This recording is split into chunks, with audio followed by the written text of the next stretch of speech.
এরপর ওরা শহরের মাঝে চলে এলো। ওদের এভাবে উড়ে আসতে দেখে অনেক মানুষ জড়ো হলো। বন্ধুরা, আমি ইয়ামিন। আল্লাহ তাআলা আমাকে কিছু শক্তি দান করেছেন যাতে আমি ফিলিস্তিনিদের সাহায্য করতে পারি। সেখানে লাখ লাখ মানুষদের মেরে ফেলা হচ্ছে, তাই মুসলিম বা মানুষ হিসেবে আমাদের দায়িত্ব তাদের এই বিপদে সাহায্য করা। তাই আপনারা ইসরায়েলি পণ্য বয়কট করুন।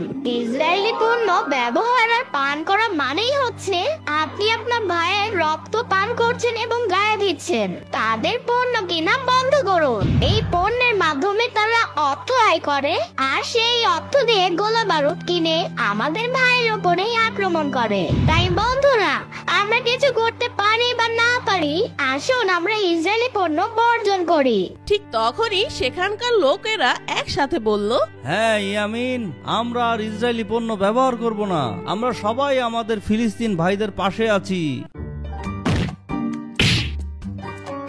এরপর সবাই একসাথে বলে উঠলো, free free Palestine, free free Palestine, free free Palestine.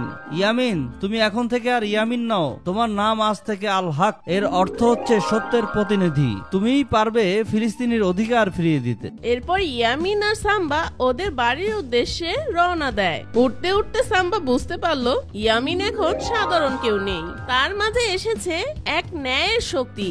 এই শক্তির মাধ্যমে সে উঠতে পারে, রক্ষা করতে পারে নিরীহদের, এমনকি অন্যায়ের বিরুদ্ধে প্রতিরোধ করতে পারে। ইয়ামিন, তুমি এখন ফিলিস্তিনিদের পক্ষে দাঁড়ানোর মতন কেউ। ন্যায়ের পক্ষে লড়ো তুমি। তোমার হাতে এসেছে আলোর শক্তি। আম্মু, আমাকে যাওয়ার অনুমতি দাও তুমি।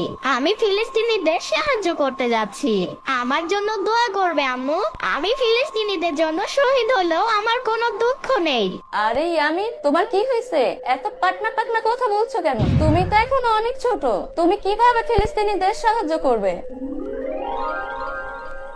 আল্লাহ, ইয়ামিন তুমি উঠতে পারছো কিভাবে? আরে আপু, জানো না তো, ইয়ামিনকে আল্লাহ তাআলা এক বিশেষ শক্তি দান করেছেন যাতে ও ফিলিস্তিনিবাসীদের সাহায্য করতে পারে। তাই তুমি ওকে আর বাধা দিও না আপু, ইয়ামিনকে যেতে দাও। আরে শ্রাবণী, ইয়ামিন যদি আর ফিরে না আসে আমি কাকে নিয়ে বাঁচবো? ওকে যেতে দাও ইয়ামিনের মা। আমাদের ইয়ামিন আর আগের ইয়ামিন নেই। ও হয়ে গেছে আল হক, অর্থাৎ সত্যের প্রতিনিধি। ফিলিস্তিনে হাজার হাজার মাসুম বাচ্চারা মারা যাচ্ছে। আমাদের ইয়ামিন যদি ওদের উপকার করতে পারে, এটাই কম কি? যাও বাবা, যাও, তুমি ওদের সাহায্য করো।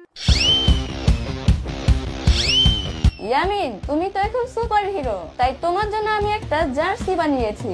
আসি সাম্বা, মুসলমানদের জয় হবে ইনশাআল্লাহ।